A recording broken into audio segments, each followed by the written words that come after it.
6월 17일 금요일 김유정의 똑똑 동안입니다. 포항의 한 폐양어장에서 길고양이들을 학대한 20대 남성에 대한 첫 재판이 최근 열렸는데요. 피고인은 심신미약을 주장했다고 합니다. 동물권 행동 카라 최민경 활동가와 자세히 알아보죠. 최 선생님 나와 계시죠? 네, 안녕하세요. 네, 지난 3월이었죠. 이 포항의 한 폐양어장에서 길고양이를 학대하고 훼손한 사건이 발생해서 충격을 줬는데 이 첫 재판이 열렸다고요?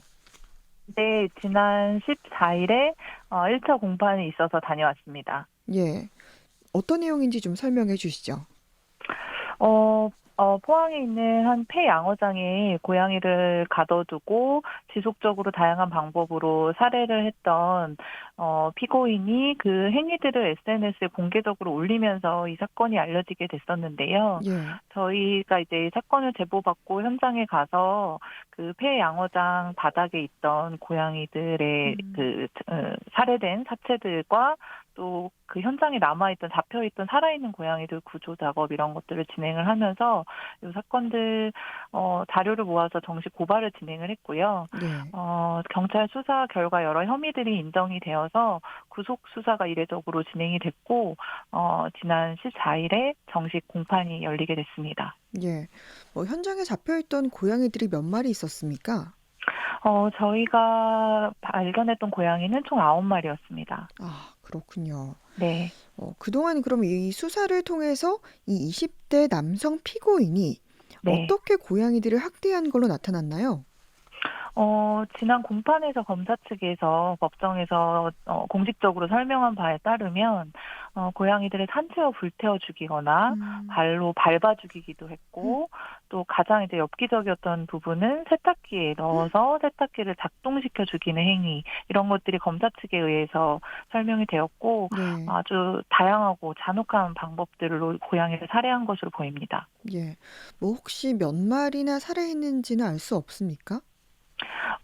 그 검사 측 설명한 것들을 쭉 확인을 했을 때는 최소 음. 6마리 이상은 될 것으로 보입니다. 음.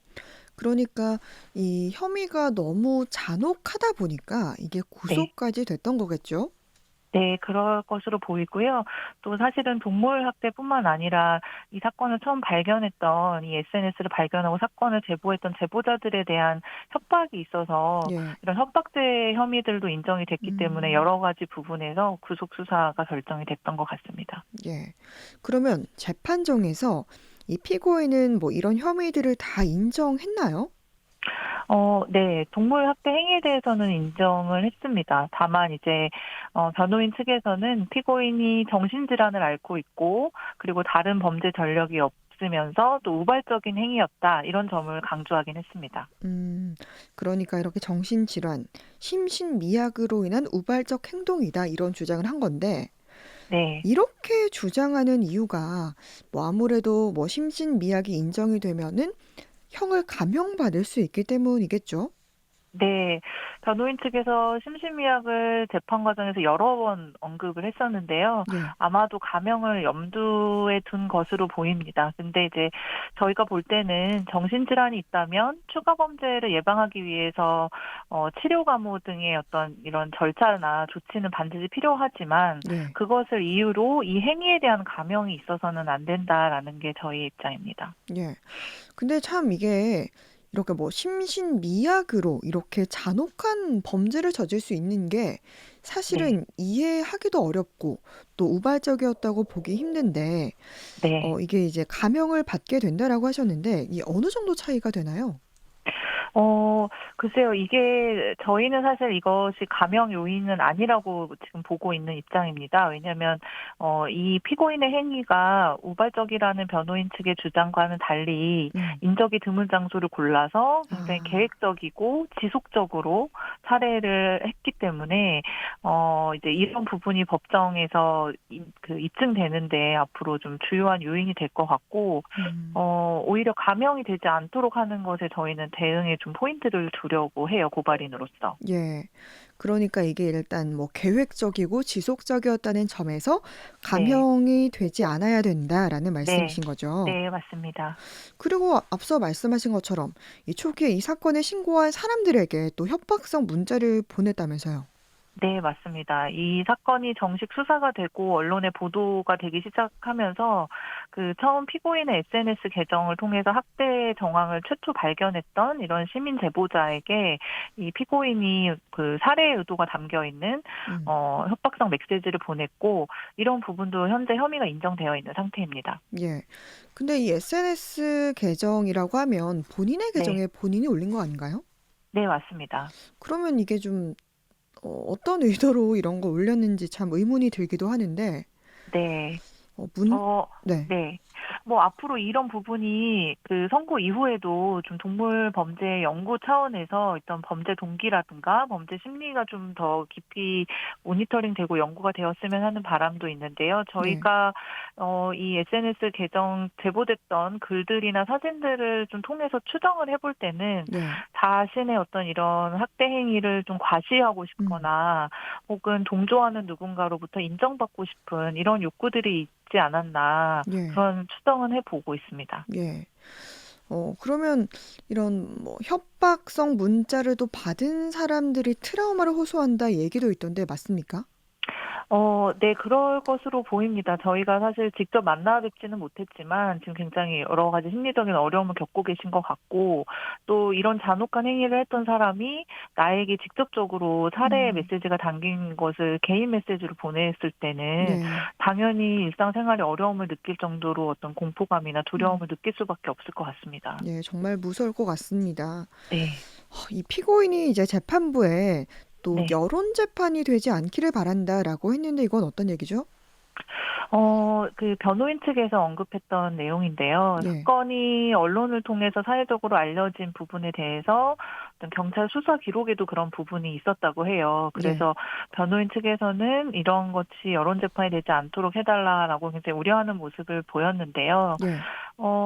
사실 이제 시민들이 이 사건에 관심을 갖게 된 것은 피고인의 학대 행위가 굉장히 잔혹하고 음. 계획적으로 살해가 이루어졌기 때문에 관심을 가진 것이고, 그에 대한 합당한 처벌을 바라는 그 목소리들이 있을 뿐인 것입니다. 그리고 오히려 사실 동물학대 사건 같은 경우는 여론이나 시민사회 관심이 뜨거워도 행위의 잔혹성에 비해서 처벌이 굉장히 미약한 경우가 오히려 더 많기 때문에 예. 여론으로 인해서 뭐 과중한 처벌이 내려질까 우려하는 이런 것은 사실 현실적으로는 좀 적절하지 않은 것 같고, 재판부에서도 이런 부분은 인정하지 않았습니다. 예. 그럼 그날 이제 선고는 없었습니까? 네, 이번에 이제 1차 공판이었고요. 예. 선고는 아직 여러 차례 재판 진행 후에 이루어질 것으로 보입니다. 그럼 다음 재판 기일은 언제입니까? 다음 재판은 7월 12일에 있을 예정입니다. 어, 그러면 피고인이 이제 받을 걸로 예상되는 형량은 어느 정도로 추정하고 있나요? 이 사건이 이례적으로 지금 구속 수사까지 이루어진 상황이고, 예. 지금 합의부 재판이라고 해서 보통 엄중한 사건을 다루는 그 사건일 때 이제 그 합의부 음. 재판으로 넘어가게 되는데요. 예. 이런 것들을 고려해 볼 때 검찰에서도 굉장히 실형의 의지가 있는 것으로 음. 보입니다. 그래서 동물보호법 법정 최고형인 실형 3년형 선고를 예상을 하고 있고, 또 실제 그렇게 좀 처벌이 나와줘야 앞으로 다른 그 동물 범죄에도 경종을 울릴 수 있지 않을까 생각합니다. 예. 이 실형 3년이 그러면 동물 학대범 중에 최고 형량이 될 수도 있는 거겠네요. 네, 맞습니다. 이런 이제 동물 학대 사건이 더 이상은 없었으면 좋겠는데 또 관련해서 바라시는 점 말씀해 주시죠. 네, 제가 이제 이런 동물 학대 관련 인터뷰에서 꼭 말씀드리는 부분이 양형 기준인데요. 예. 사기나 사기죄 등과 같이 이런 인간과 관련된 다양한 범죄에는 현재 양형 기준이 마련되어 있어서 이에 음. 따라서 일관되고 체계적인 처벌이 내려지지만, 동물학대 사건은 아직 국내 양형 기준조차 음. 없는 상태입니다. 그래서 어떤 재판부에서 또 어떤 시각으로 사건을 보느냐에 따라서 예. 동물학대 사건은 처벌 수위가 굉장히 복불복으로 내려지기 때문에 국내에도 동물범죄 관련 양형 기준 기준이 빨리 마련되어서 좀 일관되고 좀 강력한 처벌이 내려졌으면 하는 바람입니다. 예, 정말 양형 기준 자체가 없다는 것도 문제인데 이런 법 제도도 보완이 되길 바랍니다. 네. 네, 동물권 행동 카라 최민경 활동가였습니다. 말씀 고맙습니다. 네, 감사합니다.